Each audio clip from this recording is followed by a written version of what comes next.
আমাদের দেশে যানজটের অন্যতম একটা কারণ হচ্ছে এই সিগন্যালগুলোতে যত্রতত্র পার্কিং করে রাখা। এই দেখেন পুরো পার্কিং করে রাখছে, গাড়ি কীভাবে আসবে? উল্টা পথে গাড়ি আসতেছে,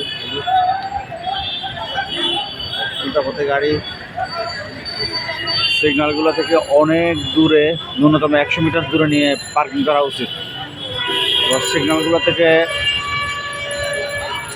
সুন্দর করে একটা ল্যান্ড, যদি সার্ভিস ল্যান্ড থাকতো আর সুন্দর হতো। সাপোজ গাড়িটা আসতেছে, গাড়িটা যদি চলে যেতে পারতো, কি হজবরল অবস্থা।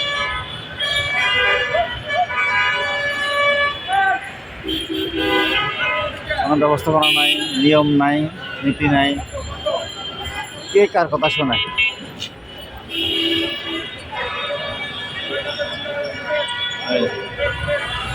এখানে রাস্তা পুরোটাই দখল করে ফেলছে।